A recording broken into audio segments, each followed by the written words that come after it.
Bonjour, c'est Emmanuelle. Aujourd'hui, je vous propose de découvrir le set L de Marty Michel.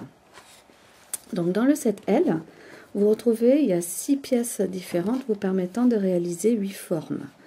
Donc ça, ce sont des suggestions de Marty, de ce qui peut être fait avec ce set L. Et à l'intérieur, dans le petit fascicule, vous avez toujours quelques modèles de proposés.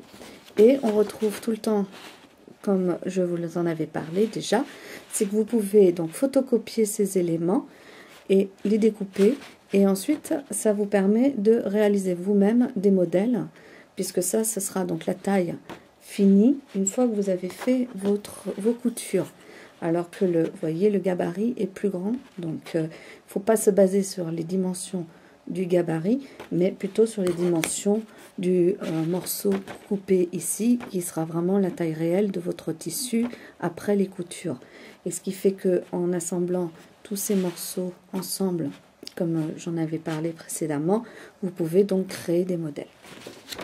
Donc le set L est composé donc du L67, qui est un grand carré, comme ceci.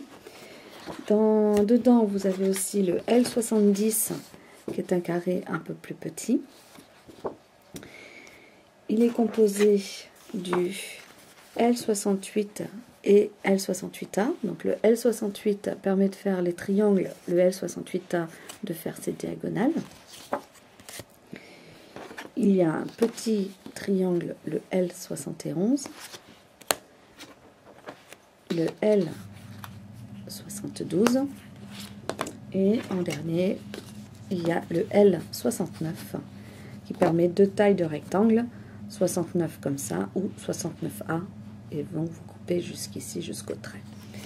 Donc, moi, mon objectif étant de créer des choses, des modèles, j'espère que vous aussi, ça vous donnera envie de vous lancer à créer vos propres modèles.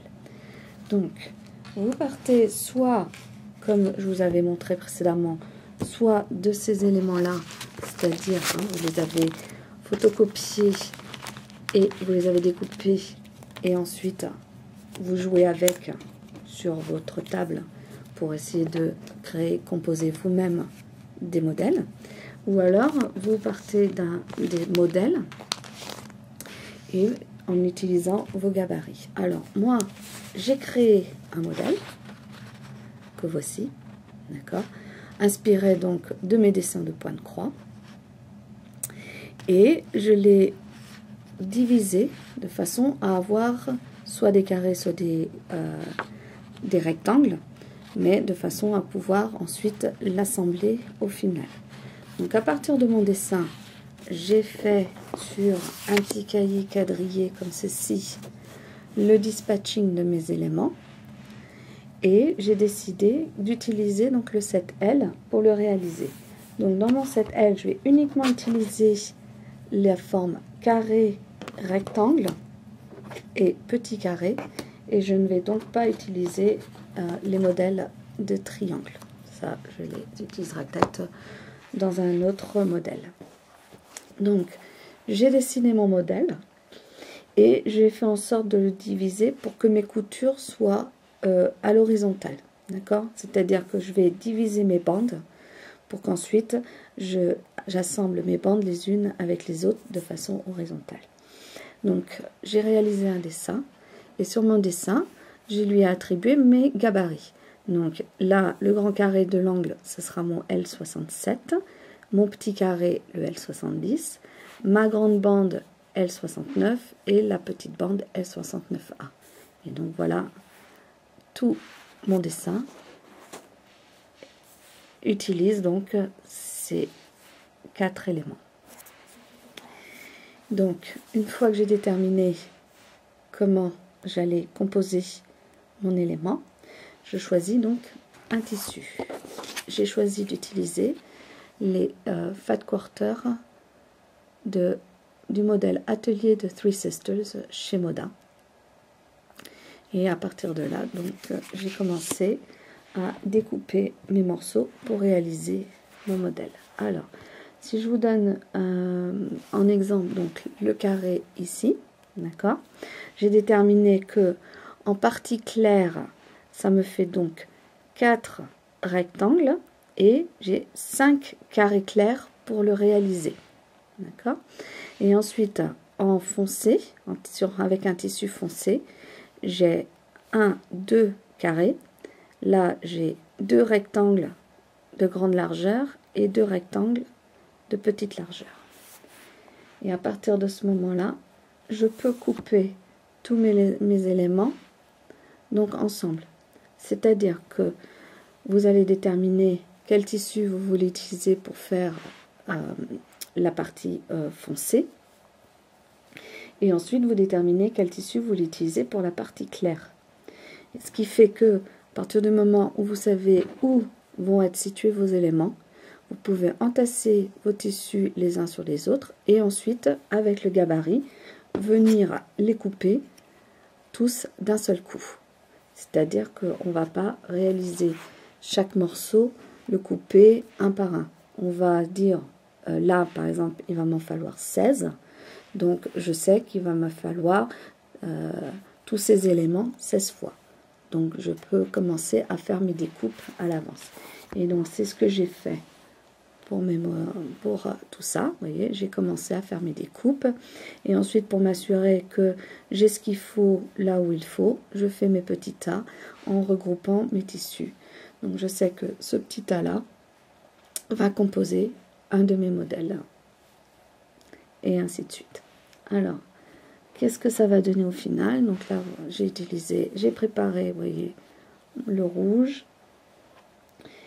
J'ai préparé, donc vous voyez, mes différents éléments qui vont composer. Comme ça, tout est prêt à être assemblé. Et qu'est-ce que ça va donner assembler? Eh bien, tout simplement, voilà. Donc, ce morceau ici, là, et bien, au final, ça va donner ça.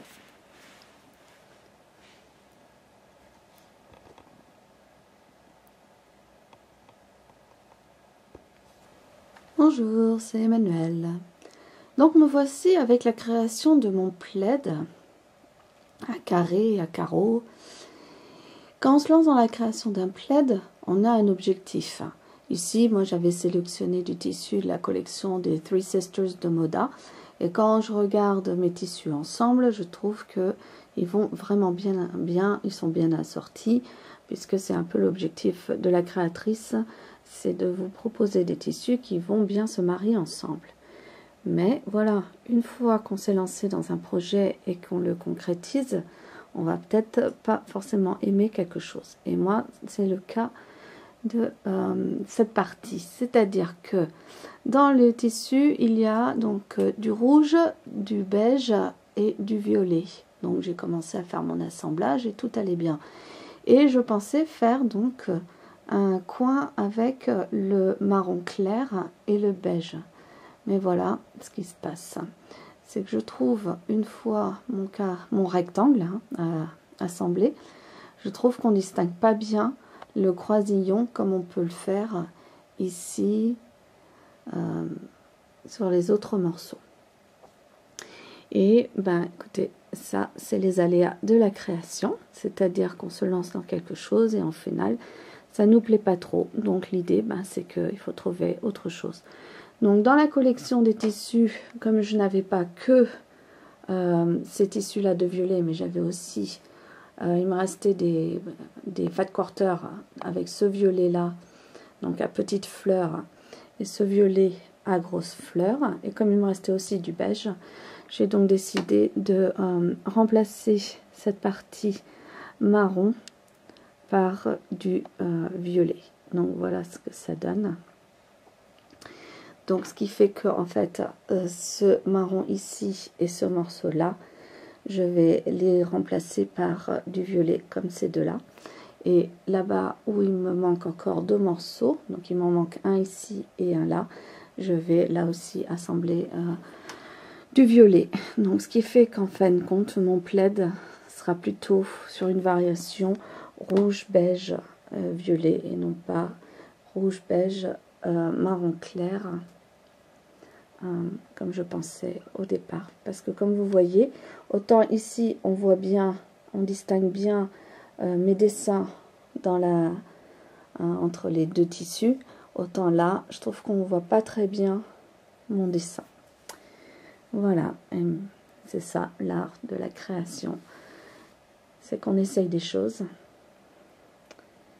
et on n'obtient peut-être pas forcément ce qu'on espérait.